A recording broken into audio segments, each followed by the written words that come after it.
बिहार में सियासी हलचल तेज। राहुल तेजस्वी के साथ मतदाता अधिकार यात्रा में उमड़ी जबरदस्त भीड़। पीएम मोदी को उनकी भाषा में ही जवाब दे रहे राहुल गांधी। भैंस और मंगलसूत्र चोरी के बाद अब राशन कार्ड और जमीन चोरी। राहुल के आरोपों से मुश्किल में बीजेपी। बिहार में 3 लाख वोटरों पर चुनाव आयोग को शक। नोटिस भेजकर मांगा जवाब। 70 लाख वोट शक के दायरे में हैं। कई और वोटरों को भेजा जाएगा नोटिस। बिहार एनडीए में सीट बंटवारे पर चिराग का दावा। अभी तक नहीं हुआ समझौता। हमने बीजेपी को बता दी अपनी बात।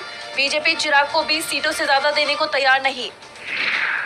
आरएसएस के कार्यक्रम में संघ प्रमुख मोहन भागवत का बड़ा बयान। बीजेपी के साथ मतभेद की कबूली बात। अध्यक्ष पद के चुनाव को लेकर संघ और बीजेपी में चल रहा है तनाव।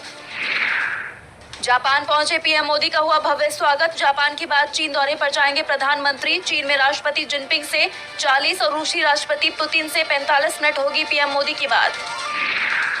मुंबई में मराठा आंदोलन की हलचल तेज। आज से अनिश्चितकालीन उपवास शुरू करेंगे जरांगे। सैकड़ों गाड़ियों के काफिले के साथ मुंबई पहुंचे मराठा नेता। मध्य प्रदेश में ओबीसी को 27% आरक्षण पर सभी दल एकमत। सीएम आवास पर हुई सर्वदलीय बैठक में हुआ फैसला। भारत बांग्लादेश सीमा वार्ता में बाड़ लगाने और बीएसएफ जवानों पर हमलों को लेकर हुई चर्चा। अब अगली बैठक 2026 में होगी। बारिश, बाढ़ और भूस्खलन से कई राज्यों में हाहाकार। यूपी से लेकर तेलंगाना तक पानी पानी, अभी राहत नहीं। सीमा लांघी तो अंजाम भुगतोगे। अफगानिस्तान का पाकिस्तान को सीधा अल्टीमेटम। पाकिस्तान की सेना ने अफगानिस्तान में की थी एयर स्ट्राइक। यूक्रेन के हमलों के बाद रूस का भयंकर पलटवार। कीव में ईयू और ब्रिटेन के भवनों पर मिसाइल हमला कर किया क्षतिग्रस्त।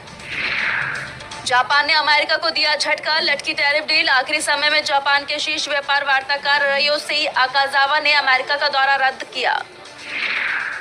धड़ाधड़ गिर रहे हैं अमेरिका के फाइटर प्लेन। F-35 के बाद अब F-16 लड़ाकू विमान हुआ क्रैश। पोलैंड में एयर शो रिहर्सल के बाद F-16 फाइटर जेट हुआ हादसे का शिकार। पायलट की भी गई जान।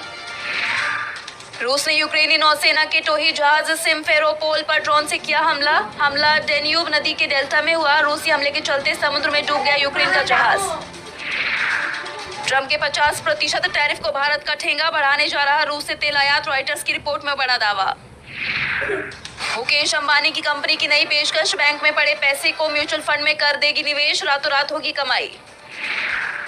ट्रंप टैरिफ के बीच भारतीय स्टील इंडस्ट्री को चीन से खुशखबरी। टाटा स्टील, जेएसडब्ल्यू स्टील को सीधा होगा बड़ा फायदा।